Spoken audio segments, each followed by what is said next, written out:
Yes, I have started the recording now, Roman. Thank and you. Let me check on the members.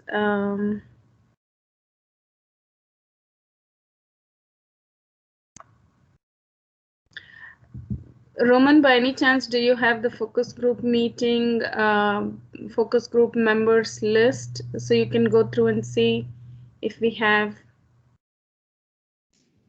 all of them on the line? Sure. Let me just refer to my Microsoft Outlook real quick.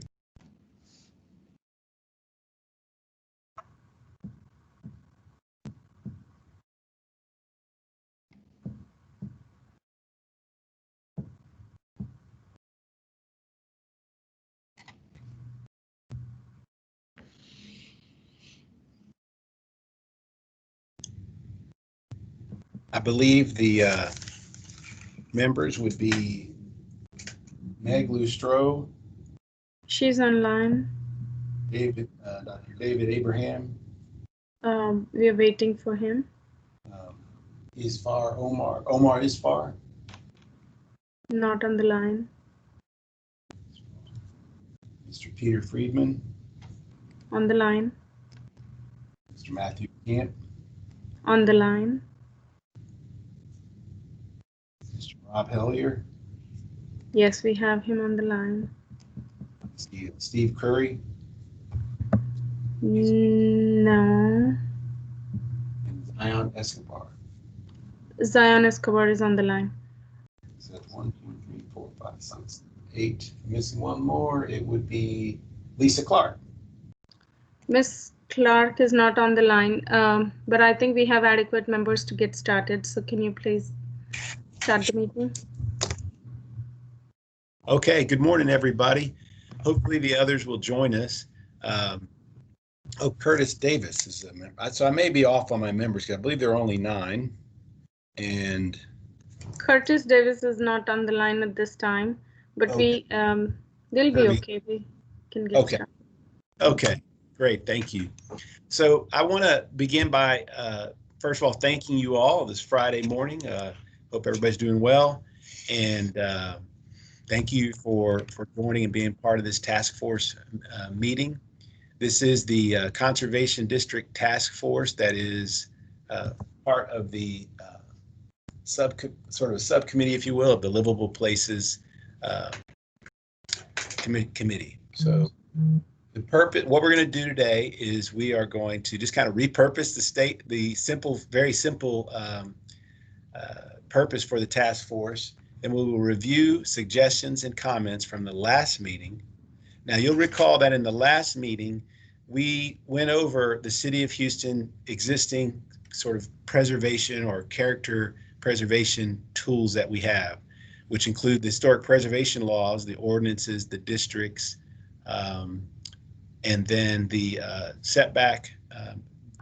building setback lines and lot lines and those few tools that the city does have. Then we're going to present precedents from other U.S. cities that might begin to answer the suggestions and comments from last meeting. And then we'll have discussions and questions. So again, the purpose of the Conservation District Task Force is to provide a recommendation to the Livable Places Action Committee. That recommendation or recommendations may take the form of concept outlines and or the structure of an ordinance or a resolution. Now, to the points that were made in the last meeting, I've dropped some initials on some of these just as a reminder to ourselves, but this is 2 or 3 pages like this. So let me just go through them slowly. We had asked the question, what do we need or desire this new type of district to do? And what problems are we trying to solve? And what are the limitations of the existing tools that the city has? So one comment was that there are lots of changes in the character and in the districts and the building character, and this impacts the character. So we'll typo there. How does the city guide growth on vacant lots? How do we redevelop more intentionally and preserve character? We need to assist in stewarding without zoning and costly restrictions, basically redevelopment with a sense of intention. We heard that we must have process transparency because any district upgrade will have an impact. We're not doing colonial Williamsburg here. There should be a defined process that is identified with a clear timetable. Areas of concern ought to be defined and mapped, including characteristics. Citizens must be able to share, to see where we are in the process. And this could, and by this process, I believe that we're talking about the adoption, the future adoption of a conservation district that may happen after and if the city adopts or allows them to happen. This could utilize GIS, Esri, ArcGIS, so that folks could see what's going on. Basically, people want to know the impacts of a proposed tool or ordinance on their property. I mentioned the loss of historic resources is another thing we're concerned about. We wanted to be aware of the loss of sense of community, of people knowing one another, the loss, the change to streetscapes that is occurring with front-loading garages, and basically that loss of eyes on the street that Jane Jacobs talked about. The affordability, traveling with the deed was talked about. How do we preserve affordability? We talked about an AMF limit. Someone will have to educate me on that one. That's a term not in my repertoire. Option mechanisms as a tool for affordability, and perhaps a percentage of developed properties with affordability restrictions. How to use land banks to filter rather than to land bank. Land trust, building affordable housing. Property tax incentives, locking in for other residents in a conservation district. The right to purchase, say the tenant having the right to purchase, the city having the first right to purchase. I want to point out right here that Ms. Mickelson, city attorney, was in our last meeting and pointed out that these are broad brainstorming ideas, non-committal, just really unloading on what we see are the problems for certain areas of the city that are experiencing development pressure.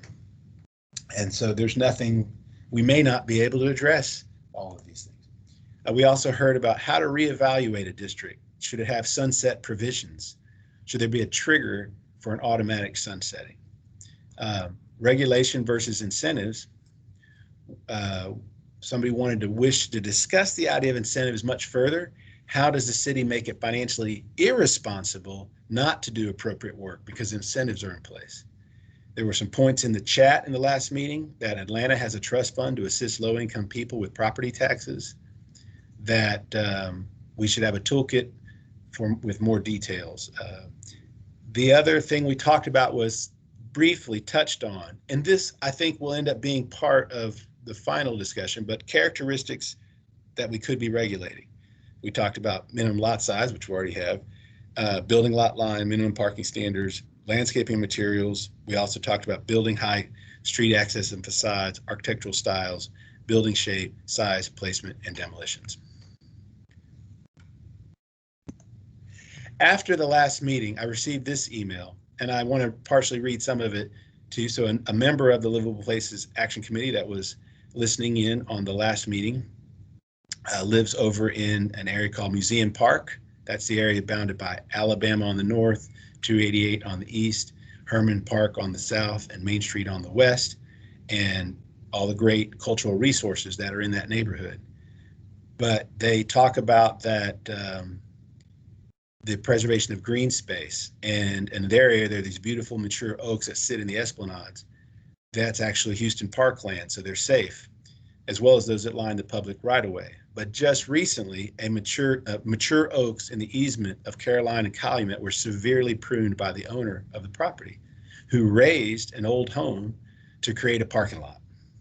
So the neighborhood's heartsick about it, but whether or not the tree survive is a particular concern as the neighborhood is redeveloped or redefined, as I say here. So finally, I just want to say that they ask that with respect to landscaping, that we add trees to the list of character defining parts of a neighborhood. Now this slide is not gonna do what I want it to do. Let me try to do, I'm gonna have to present this from here. I earlier just reviewed this with staff and we couldn't figure out a way to make this work the way I want it to, but let's see if it'll go. This is very small and I apologize, but just kind of let your eyes blur. It's easy to follow along. What I have here are 5 categories. I'm suggesting that what we're talking about generally falls into 5 areas: incentive options, regulation options, enforcement options, and adoption options. And you might argue climate response options. But what happens, let's look at adoption options in the lower left corner. I have 0%, 50%, and 75%. When you talk about creating a historic district, in the case of Houston, you need 67% of the lot owners to agree to be zoned, or to not to be zoned, to have a district created, to be a part of the district. Let me say that one more time. You need 67% of the lot owners to agree in order to create a district in the proposed area. So that's a current historic district rule, but it doesn't have to be true. So you see that arrow moving to the right. As you move from, say, no one has to agree to the adoption to 50% or 75%, what happens, of course, is it takes more time to create a district. But it also, you can remedy that by making a smaller district, because it's easier to get the buy-in if you know a few people that want to save something. Same thing goes for enforcement options. As enforcement options go up, as you have more regulation that feels constrained, you're going to have less acceptance, right? These are common notions, but I just want to point this out as this conversation goes forward. As incentive options go up, acceptance goes up, right? The more it's a carrots and sticks thing, the carrots work better. But we also have to look at the regulation options, and this could have a variable impact, because as the person in the museum district is saying, I mean, if we make a conservation district for them, let's just say randomly, that's going to say all trees over, Mr. Friedman, I see your hand up, and let me finish this slide and I'll get right to you. As if you were going to regulate trees, that person might say, well, I'm all for this program because you're going to save the remaining trees. But there might be other elements that don't work for that person. And then, of course, I think it's important to point out climate response options in Houston, because I'll give you an example. We just passed a protected landmark yesterday for, it may have been the day before, whatever we met, Wednesday, the commission met, historical commission met. And we passed a protected landmark for an individual that owns a large historic home in the old Braeswood neighborhood. They would like to add to their home, and they want to make a kind of sizable addition. So this addition would be greater than 33% of the existing house. Because they're in the 500-year floodplain, they have to elevate that addition, in their case, by 3 feet. So now the owner has told me, well, the house has never flooded. And in fact, she expects when the next floodplain maps are drawn, she may not even be in that plane. The designation of her home as a protected landmark will allow the city engineer to accept that as a historic property, and they can be exempted from the requirement of elevating that second addition. My point is that, Houston, we know, experiences flooding, and may over time most likely is going to experience more flooding. And so I think that can be a part of the conservation district discussion. Roman. Yep, here we go. Yeah, I don't think that's not, it's not climate. It's not the climate factor here. It's the fact that Houston has an ordinance that begged the question as to whether or not this person needed to raise. And the reason they didn't have to raise was because of the historic designation. So, I don't think that example is an example that highlights climate asking us to do anything. Because again, if we didn't have the ordinance on the table, then there wouldn't have been a question. You see what I'm saying? Yes. So basically, in terms of enforcement, so that's an example actually of enforcement, right? Yes. Okay. So could you take that a little further, Dr. Abraham? I'm sorry. That's an example of regulation. Excuse me. That's the example of this home is an example of regulation, not an example of climate. The regulation is that if you do a development, then you have to raise it 2 feet above the 500-year floodplain. And the reason why they got around that is because of the fact that they are a historic designation. And so it's basically two regulations, working, and the question is which regulation trumps which one. And Yeah. in this case, the historic designation trumped the 2 foot over the 500-year floodplain. Yes. Yes. I see. So in a way, it's sort of the climate, that way I've drawn it there would be better that would fall under regulation in the way you're saying. Yeah. Yeah, so we're back at 4, not 5. There you go. Thank you. I'll take that. I like that. Simple's better. That was just a think piece that I put out there, and I appreciate the anything that we can suggest on. So now, given that we've kind of now we've talked about what we sorry, one more. I'm sorry. Yeah, go right ahead. I just what I should do is end in a positive note. This is a good example of how something like a conservation district could trump other regulations on the books that aren't compatible with the intent of a possible conservation district.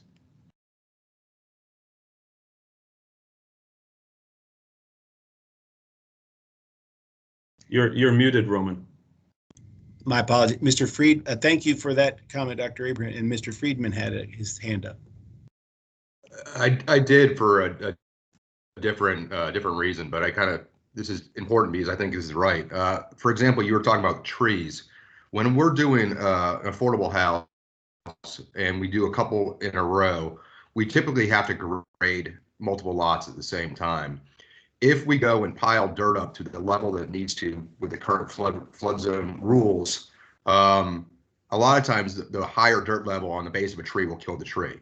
So it's another one of these situations where what regulation or what rule will trump the other one. So I think that was a great point you guys were talking about. The other thing I wanted to bring up was I think the acronym you were looking for was AMI, annual medium income. I don't know if I think it was a different acronym, but I think that was what they were talking about related to affordable housing. Yes, you're right. Thank you. That's a good point. Thank you. It's average median income. Thank you very much. Just wasn't in my current toolbox. I mean, I've heard it, but when you don't use it all the time. Thank you. Any other points on that topic? I'm just revising that so I don't remember. So I remember to do that. Any other thoughts? Any other thoughts about what we've kind of reviewed up through these points up here that we talked about last time? Okay. If you think of one, just no problem. Mr. Friedman, your hand's still up, but I think that's just up unless you needed to say something else. Okay, so thank you. The examples from other cities, I want to point out a couple. One, I want to point out that Caitlin Mee on our staff is on the line with us, and I know it's Joe Crawford from Legal. And Joe, if you have any comments, welcome them. What we're going to do now is just share. Well, first of all, let me say, as a city staff person, we've had our plates full over in the historic department since our last meeting. We've done our best to pull together. We wanted to that conversation from last time seemed, very important and kind of really broad. So the goal today is to continue that discussion and kind of add what we can and share with you what we see other cities doing and what your thoughts are on those things before we come to the next meeting and maybe begin to give a better shape or begin to give shape to what we might propose. So from here, I want to point out a tool in Austin, Texas, and I can, if I try this link, it won't work because I'm presenting. So Caitlin, would you mind bringing up this link for the Austin Neighborhood Plan? I think it's combining district. Could you bring that up for us, Caitlin? Sure. Yep. I can share my screen. I have Wadley. I can do this. Okay. Can you see the website? Yeah. So I found that we want to research this a lot further before our next meeting, but that seems to me they've created a tool here where they're saying conservation district, but they say combining, and I think the combining is that they're working with other other interests in the city. Notice the definition. What is a neighborhood Conservation Combining District. The purpose is to establish development regulations for unique neighborhoods in order to preserve their traditional character while allowing for controlled growth to occur. I mean, right there, that part seems right on line with what we're thinking about. We don't have zoning, so the next part of that sentence doesn't make sense. It's for us, an NCC district clearly defines boundaries separating residential uses from commercial uses and sets standards for redevelopment that is compatible with the unique character of the neighborhood. I get a little nervous when I hear about separating residential uses, you know, coming back to my hometown here. So but I wanted to share this existence.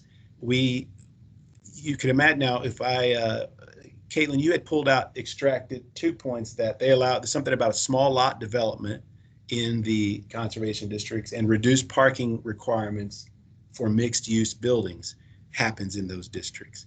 So this is one tool we wanted to share. Caitlin, was there anything else you think we should point out about what we've kind of just briefly learned from this tool? I think Austin was the most limited as far as incentives that were provided as part of their conservation districts. I think when we move forward to especially Boston, there'll be more options. Okay. So since you're sharing anyway, the presentation, the next item is the Boston Architectural Conservation Districts. And if we want to pull that up, there we pointed out that they have what they say some key points are: houses that are 50 years or older can utilize CDBG money handled by a different city department, the Neighborhood Homeworks Program. And that can those funds are available for exterior repairs. Further, the districts include protections for landscape features such as vegetation and streetscapes. So what we're pointing out here is clearly these other cities there are cities that are, as Dallas points out, making tailor-made preservation programs. Another that we looked at is Phoenix. You just saw the city of Phoenix pull up here. Phoenix has a conservation easement program where you sell, the facade of a building to raise money, and then it's preserved, usually in perpetuity. And this is funded. Now they have a unique thing. They fund this with the City Historic Preservation Bond Funds. So they must have passed some bond funds. And is this the incentive page, Caitlin? Yes. So can you call us out a couple of things there? Sure. So the Historic Preservation Bond Fund, as far as I have been able to find in my research, funds these various rehabilitation programs, low-income historic housing rehabilitation programs.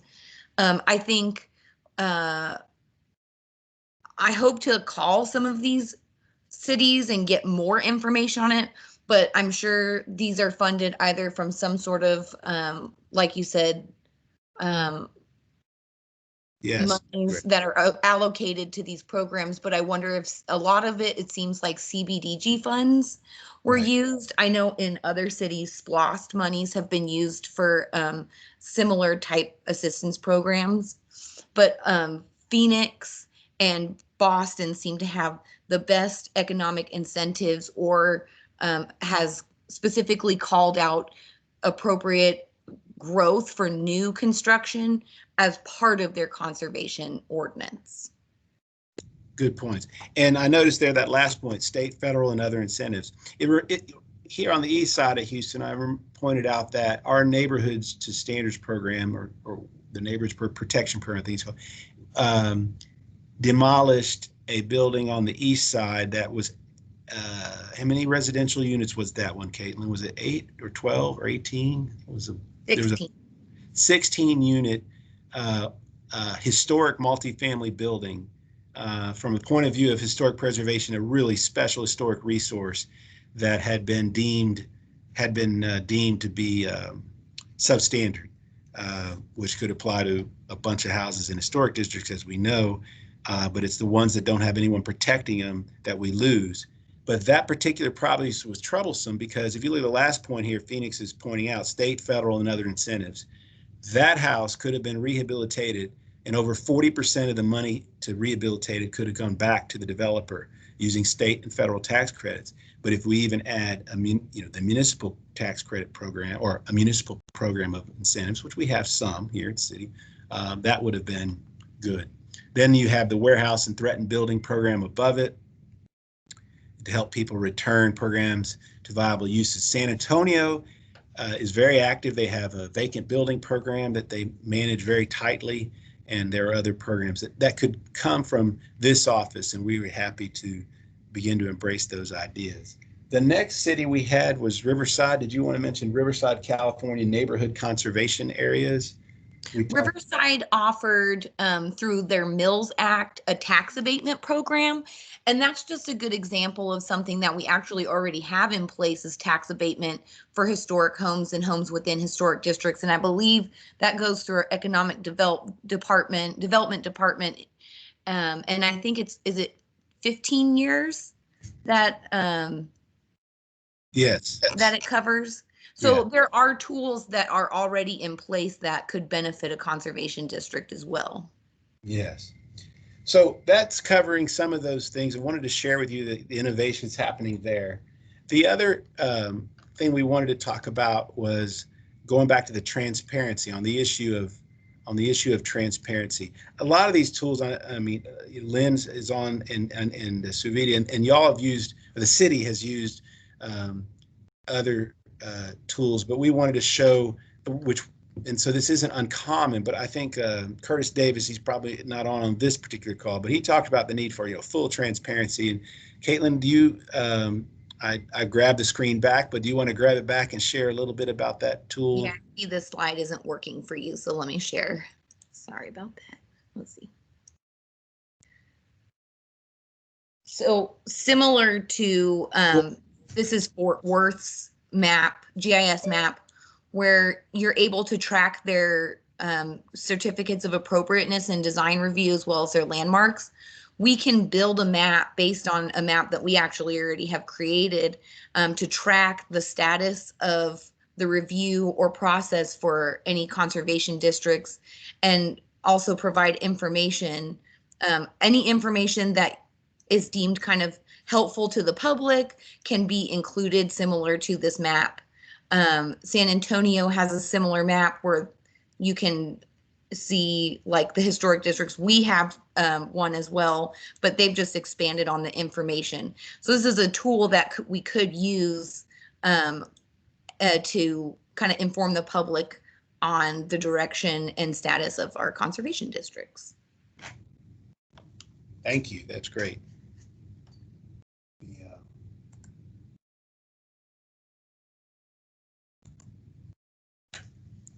So any questions so far? We got one. Well, let me just point this last point out and then let's take questions. The last point I wanted to talk about is, and I don't know if I can share these, we'll see, to the question of making it financially irresponsible. There are a lot of cities, and this is something that is kind of near and dear to my thinking a lot of times, and that is deconstruction laws. San Antonio has a deconstruction program, and Portland does, and there are others. Let me see if I can find a way to share these links. So for San Antonio, let's see if it'll let me get in here. Open link. Let's try that. Is that no do? Probably going to open on my machine over here. That's no problem. I'll just reshare.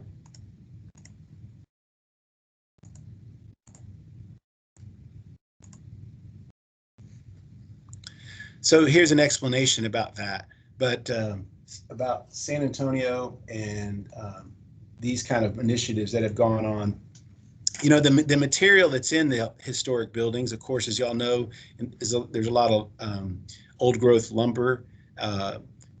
This is something I'm kind of very sensitive about. When you look at a set of doors like these doors laying here, or the siding in those pictures, it's important to recognize that that lumber, that material, isn't 100 years old. The house is 100 years old. When we failed, when the nation and the developers and the country was moving west in the early 1920s, starting to, or the early 20th century, cutting down the original pine forests of this part of North America, those trees they were felling were hundreds of years old. So the trees, the material that's in here, the vested energy is that it's in the wood is very, very old. And so that's what this is about. It's important to note that construction and demolition waste in the U.S. is the largest single stream source of refuse, more than double the amount thrown into the household trash bins. So these programs, why deconstruct? It's about saving those materials, and they can become available to low income people. They could be, Houston has a nonprofit called Historic Houston Inc., I believe. It's over off of Washington Avenue. There's a lady, Lynn, I can't remember her last name, is the architect that started that organization, and they have, a lot of material. So that's important to talk about. And then what San Antonio's response to that was, see if I can open this link. We'll do that. There we go. Here, great. They're working on, this is a public information page they have. See if I can make that a little bigger.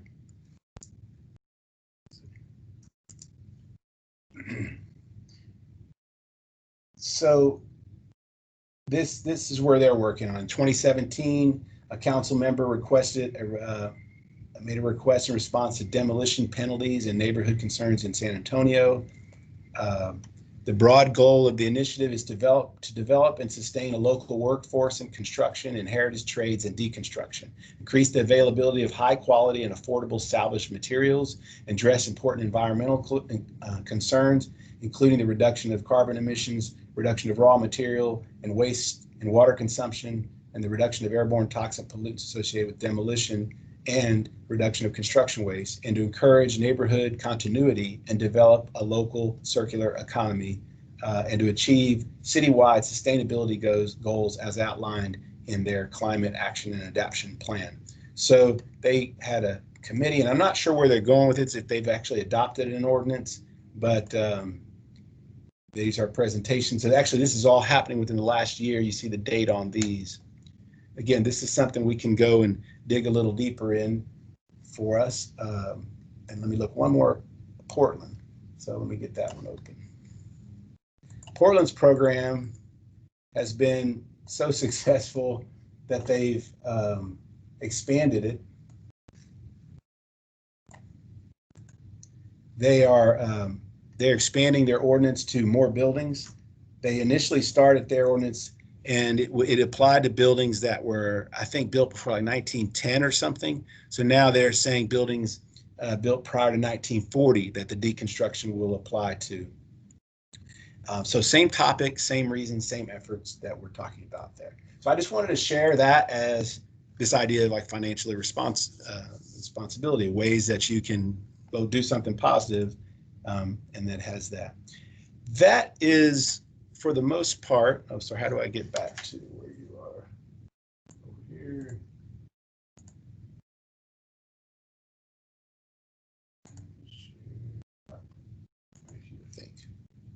There we go. So sorry for those technical bouncing around there. So everybody, I'd ask, this is what we've kind of come across since our last meeting, this information, and wondering if we could hear any thoughts. Did any of this stimulate any thoughts or concerns?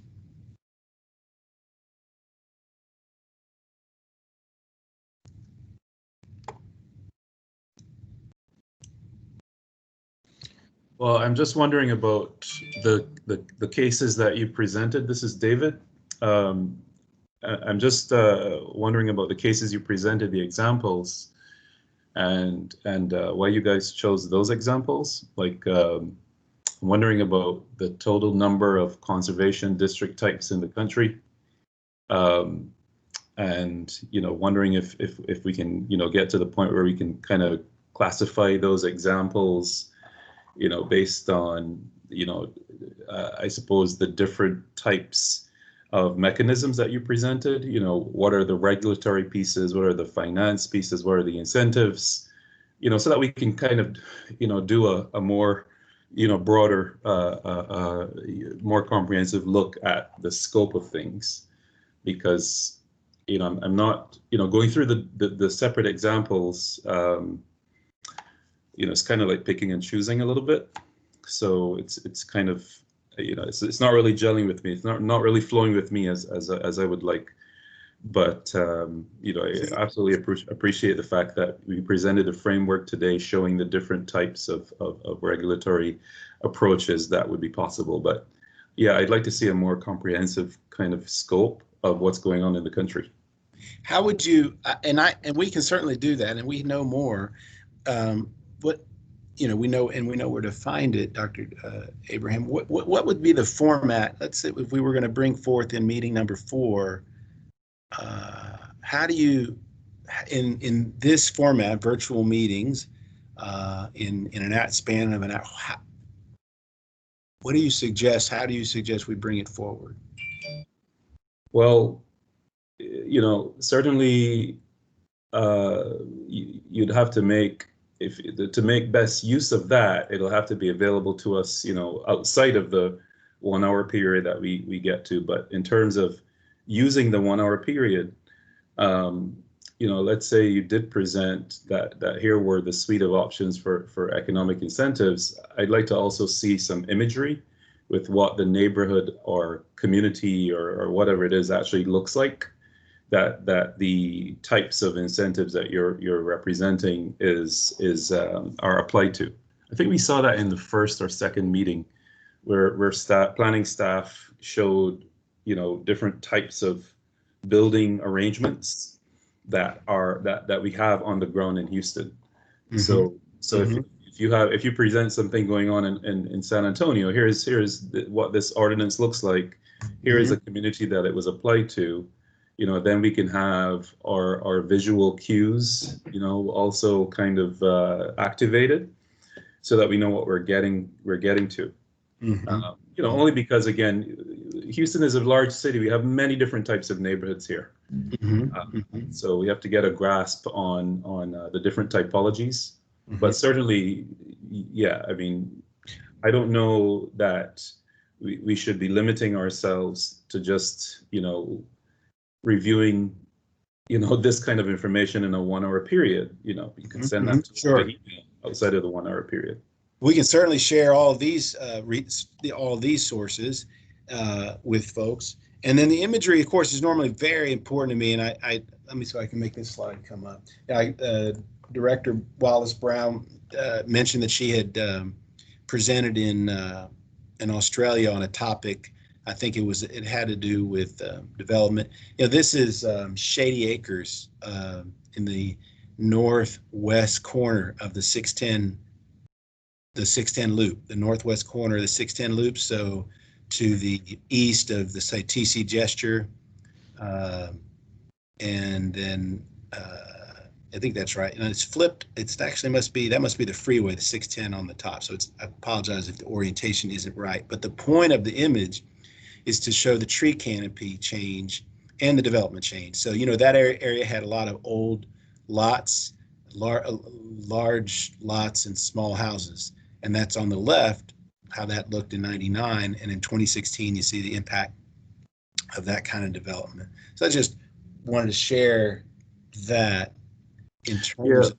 Yeah, also, you know, and this is appreciated. And, you know, thinking a little bit further about, you know, doing this comprehensive windshield survey of what's going on in the country, maybe presenting it like a matrix is a way to summarize that data, you know, for slide purposes. Mm-hmm. And so that we could quickly see kind of, you know, the most prevailing, you know, but certainly also different cities have different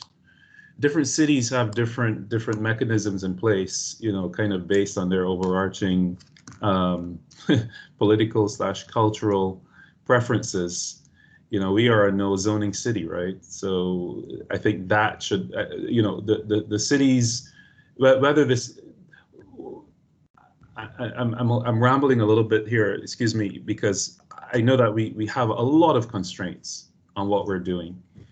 You know, one other thing that would be helpful, I think, is a layering of the I guess the what am I saying? With regards to the old Braeswood example, how was it that the historic district was able to trump the 500, the floodplain ordinance, right? So if we could have kind of like just an outline of the preeminence, or whether city ordinances trump deed restrictions, which trump conservation districts, et cetera, et cetera. That would be helpful as well. To keep in mind, basically, if we adopt something or if we recommend something, what level should we be aiming at? Yes, I see what you're saying. Yeah, and it's interesting because I don't know the original origins of it, but when you think about building laws in historic properties, the International Building Code. The International Building Code states that any building that's deemed historical by the building official in a given place is exempted from the regulation, from the rules of the International Building Code. And so there, I think that those sorts of things, I guess with the floodplain, the city ordinance on floodplain, it says a little something different. It says the city engineer, if he deems a building historic, may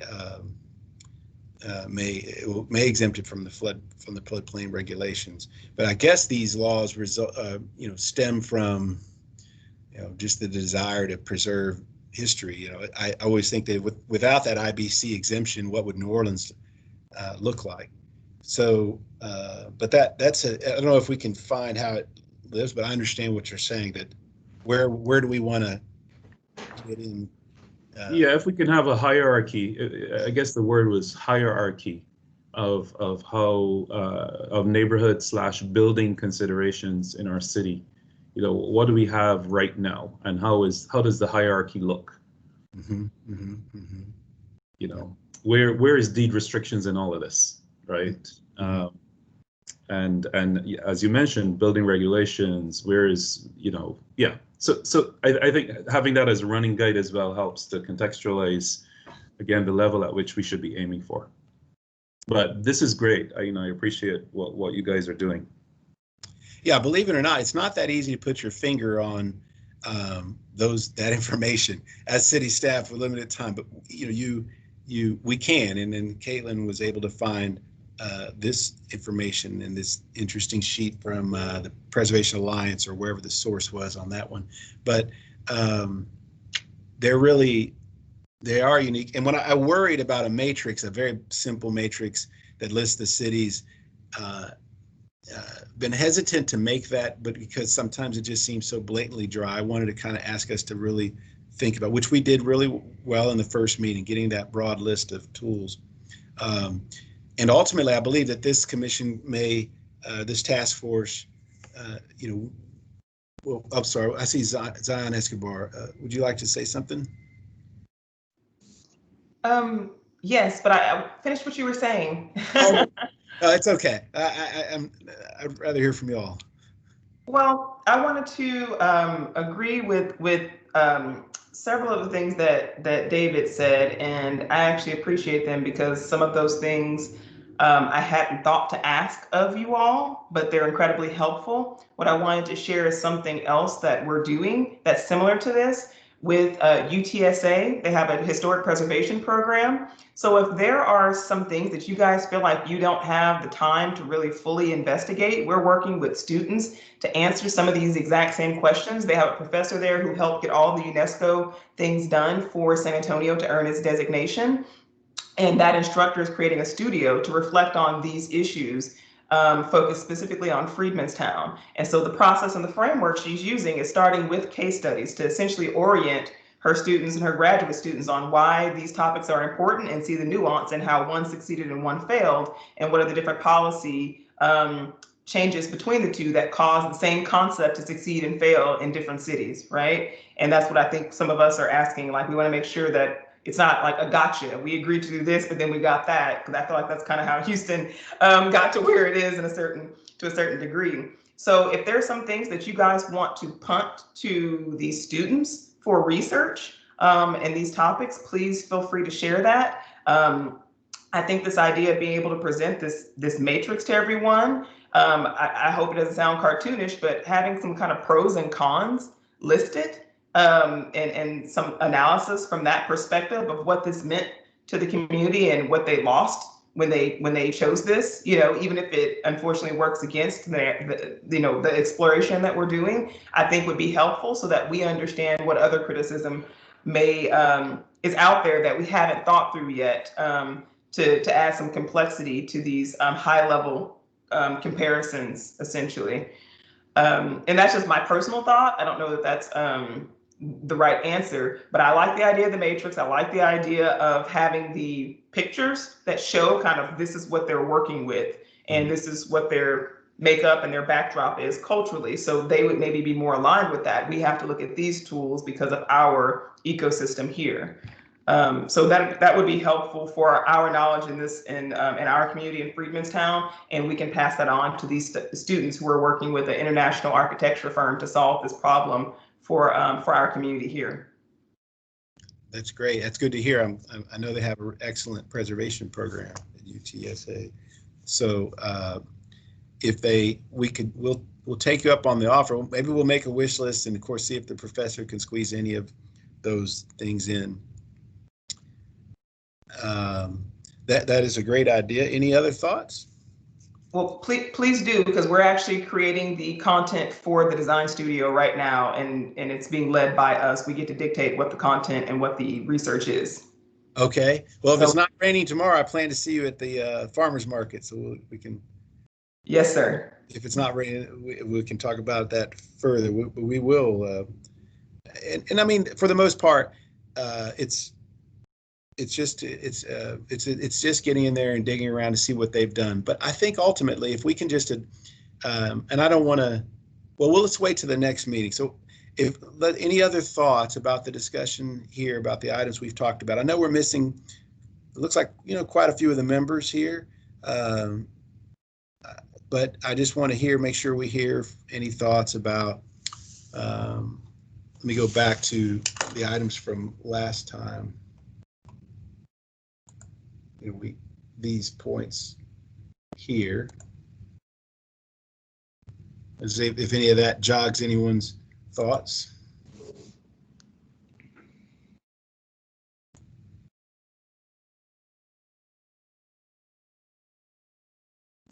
If not, then I'd like to just kind of have a discussion. I think next time, given that we had a few people missing, I would probably offer that we again kind of recap this list and then move, if we need to do what Dr. Abraham is saying, we'll need to, and we may not be able, depending on when that semester gets started, we might have to, because we do want this committee, we have a timeline that we're working on that we can report back to the Livable Places main committee really by, I think, early February, correct me if I'm wrong, Savita. So we'll have to move pretty quickly, and school might be on a break. So we'll do what we can to pull this together. And I see Mr. Liu just joined the meeting, and his hand is up.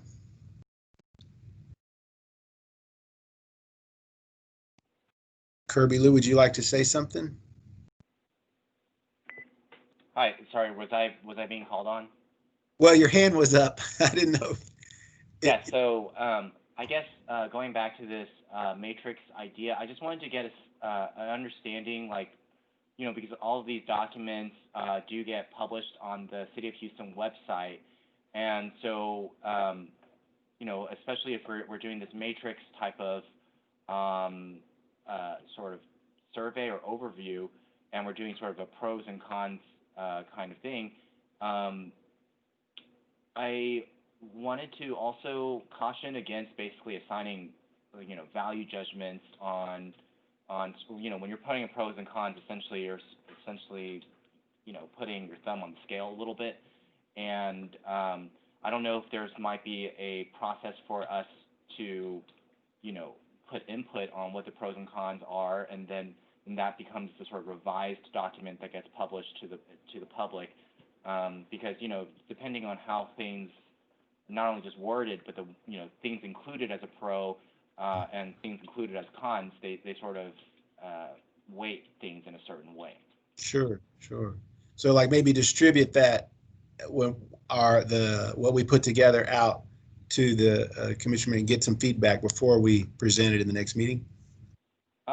Yes, or even you can present it and then just say, this is a preliminary document or analysis, and then and then sort of the final document, sort of outlining the analysis, is sort of forthcoming. So that way, there's broader input, as opposed to just sort of looking at a finalized document and knowing that's going out to the public, because the public may, have certain views or things like that, and have their views colored based on whatever's presented as information. Great. Okay. Good direction. Thank you. Good direction. Thank you. Zion, your hand is still up. Did you want to say something? Okay. Thank you. No, my apologies. I had to just lower it. I did put in the chat that I agreed with Mr. Liu's projection forward, that could be misleading if we're not having dialogue about whether we agree with those pros or cons, because you do have to make a judgment decision from a single vantage point, right? So I agree with that. Okay, and I see a comment here. Thank you, Zion. A comment in the chat. It's that there. I don't know if I'm allowed to mention names of people, so I'll just. Well, this person's on the other committee. So Ms. McGuffey says that she's hoping that incentive funding can be identified to preserve existing missing middle housing. Museum Park has many of these types of small multifamily housing projects. Many of these types of small multifamily housing types identified in an article being discussed to be encouraged for new development. Rather than seeing the existing missing middle housing being torn down to be redeveloped by similar projects, she hopes that there can be incentives to preserve them. I understand that. I mean, you do see that, right? We have these wonderful small apartment buildings around town that I understand today couldn't be built, and they're contextual, they're small, so that they work. We'll look for those. We'll look to see if anyone else is doing that, and if not, we'll have to bring forth our own suggestion for how to do it. Roman, if I could, Atlanta was mentioned in the previous meeting, and Atlanta does that. Can you elaborate on that for a little bit, please? Sure. So let's see, I can even share let's see. Especially since that was brought up last time, Atlanta's. Yeah, so it's the Historic District Development Corporation. Tominika Youngblood founded it. I was lucky enough to have her present in one of my grad classes. She's an amazing person, but let's see here. Okay, so as part of neighborhood revitalization, this the HDDC also manages multifamily housing. Where is it here? So they have also new development multifamily housing, but they also have historic. This is a multi-use. It was formerly a factory, a denim factory, and there's housing in it, and it's also commercial. These are apartments. Historic apartments they're used. There's 58 units, and all of this is affordable housing. And I believe they did this through a neighborhood trust, where when new properties were sold, I'm not sure if anybody's familiar with this, but when new properties were sold, there was a piece in the deed, sort of like a covenant, that stayed with the property, where a portion of the sale of the house went into a neighborhood trust that helps keep these properties affordable.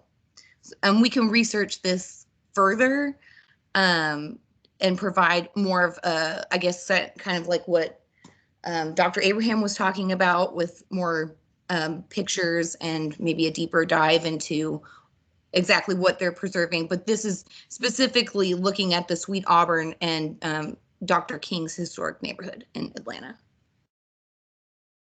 Thank you, Caitlin. Thank you very, very much. So it sounds like we kind of have our marching orders, and please interrupt if anybody, I'm just trying to keep an eye on all the hands there. Before our next meeting, so here we are at the almost going right into the strong holiday season of the year. I suspect our next meeting will be right at somewhere around in early January, very early January, maybe even the first week if we can find people to come. We can get everybody on board. So we'll work on getting some information out to y'all in these forms we've talked about. We can, luckily to this recording, we can go back through and we hear it all. We'll do what we can and bring that out, get that out to y'all ahead of time, because I do know that we want to begin to give form to what our suggestion might be. So that next meeting, we'll try to head in that direction, if that's okay. Any other thoughts, comments from anybody?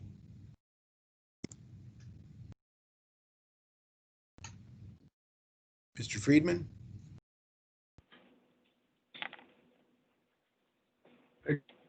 Just wanted to make one point.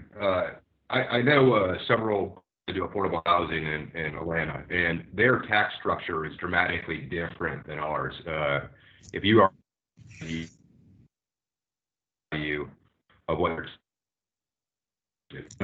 when we're comparing different states, we probably want to make sure that we're really looking at their structured and cities that work in one city might work here because it might be structured differently.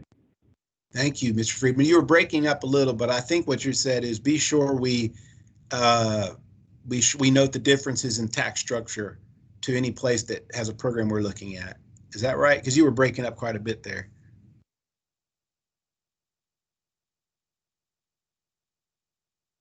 I think yes, sorry about that. Say tax structure and other just other nuances in different cities. Great, gotcha. Okay, and Mr. Kirby Lou, you have your hand up. Yes, just 2 points. One, to agree with Mr. Friedman. Just with this market rate, like expensive apartment complex in Houston, let's say a Hanover property, around 25% of their operating cash flow just goes toward paying property tax. So, the issue, I think, with, the tax structure is that since we don't have income tax in the state of Texas, all of it gets, funded with property tax. And so if you're trying to lock in something like 30% AMI, 50% AMI, which is a total, amount paid by the tenant, there's no way that anybody can possibly afford to operate that property. Because also, that 30% AMI or 50% AMI rent limit is also inclusive of utilities. So I just think it needs to be, very kind of careful in terms of trying to make it so, tailoring it to Houston. So that's my first point. And the other point I wanted to raise and ask is if we can start also looking at maybe collaborating with Metro and the City of Houston sort of plans to expand BRT or any kind of mass transit, and also to think about, how these conservation districts are interacting with greater mass transit, because it may be the case that, with certain areas we may want to densify a lot more because of, serving, the areas around the bus lines more and things like that. So it'd be helpful just to have sort of one more layer of information about if, walkability and transit-oriented development is something that, is a goal. Great, thank you. Great, and I see Zion's hand up. Before that, let me just comment on that. One thought I'm having is that what I believe this may come from this committee may be just that the framework for how to create a conservation district. So we might write an ordinance that I would call it, you know how that state has state enabling legislation that enables cities to do things. I would call this municipal enabling legislation that would allow people in people in neighborhoods or people in an area of the city to create for themselves a conservation district, so that the details of incentives for a particular district can be articulated at a later time. However, this conversation is very useful because I do know with attorney Joe Crawford, who's with the cities, he's on this meeting, and I know we've talked. There's been great.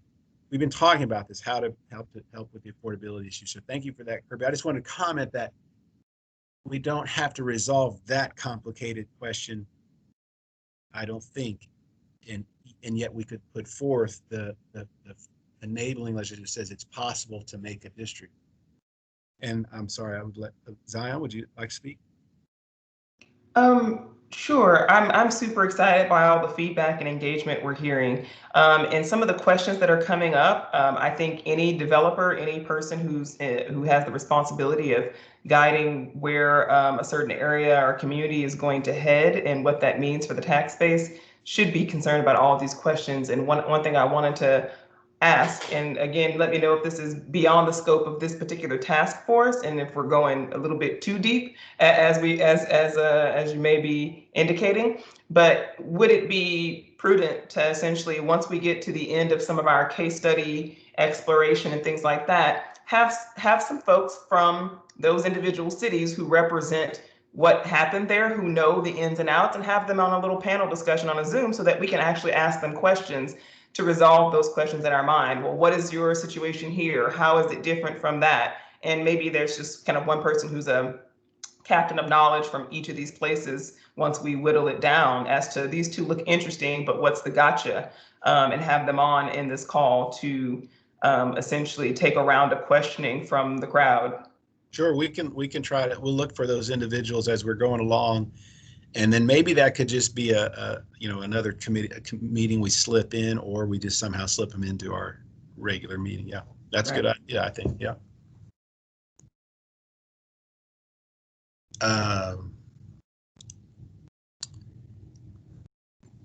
Any other thoughts? We're nearing the end. It's about 11 o'clock.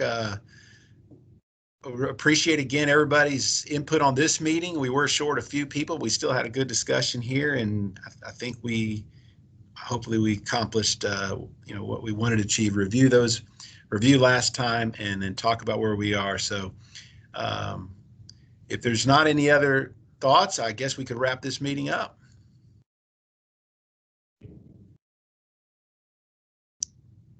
Anybody? Should we sign off?